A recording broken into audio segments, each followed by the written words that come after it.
Joining me now is Congressman Jimmy Gomez.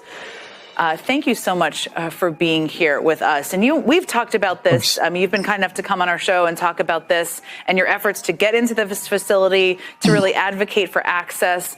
So tell us, now that you've been in there, I alluded to some of it, but what did you see when you were finally let into this ICE facility on Monday? Well, it was straight out of the Twilight Zone. We heard stories that it was overcrowded, that people were there, kept for days, and we were finally let in. And when we finally got in, it was B18. I kind of already had an idea what it would look like. It's in the basement. It's 9 different cells. It's a big area in the middle where people get processed. But when we get in, no one is there except 2 people. One person was talking to the Mexican consulate who happened to be there, and the other person was just in the cell with their head down on a table or something. He was just kind of sitting there. So they've been running raids even over the weekend, and all of a sudden there's no one there. That's just completely bizarre. It doesn't hold to what should be the case, but that's what we knew would happen if we gave them notice. So we actually finally got in after almost 14 days, 2 weeks of giving them a notice and having an appointment. So it was completely staged, completely cleared out. Nobody was being held there. And you hardly saw anybody on duty because there was also nobody there. And then I heard from different families that some of their loved ones were actually shipped to Santa Ana because they knew that the members of Congress were coming in. That's incredible. I mean, not surprising, as you said, because you've been trying to get in for days. Now, the Santa Ana facility, is that one you and others have tried to get into? Is that a next step here, or what's next? So what's next is the way I'm kind of looking at it, Santa Ana, that handles a lot of the people in Orange County that are getting caught up in raids. The one in downtown is mostly everybody in LA County.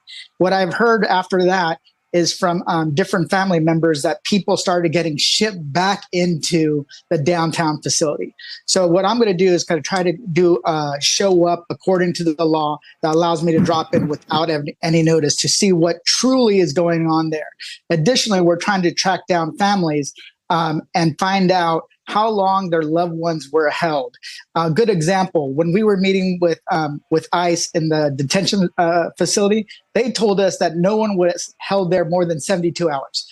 That same day, I talked to a family and a daughter of a loved one who got arrested and held there. She said that her father was arrested on a Monday and wasn't released until Saturday or Sunday of that week. Mm-hmm. So they keep lying over and over and over again because they know that they're breaking the law. We just showed some footage from a cell phone of a facility in New York. I know, as you've said, you've been in touch with a lot of some family members, some people who have been impacted in communities. Tell us a little bit, since it was staged, what is your understanding of what the conditions in this facility had been like before it was emptied out? Because that was, of course, why you wanted to gain access and really see it yourself. My office got contacted by somebody that was saying that they got arrested at a check-in at the court. They're doing their yearly ICE check-in. They get arrested, and a child and a mother was held there. What I was told is that there were people that were sleeping on the ground, which makes sense because there's no beds there, and it's only meant to hold people up to 12 hours. They weren't getting enough food because they only provide a little bit of water, chips, or cookies, which is true because it's only supposed to be held, people are only supposed to be held there for 12 hours. So all of a sudden, this place is supposed to be packed, and then there's nobody there. And then I even asked other people, what is it like before, just like a normal ICE detention facility before the Trump administration? There's always people there. So to say that all of a sudden there's only 2 people, it just happens to be the same day that the members of Congress are supposed to visit.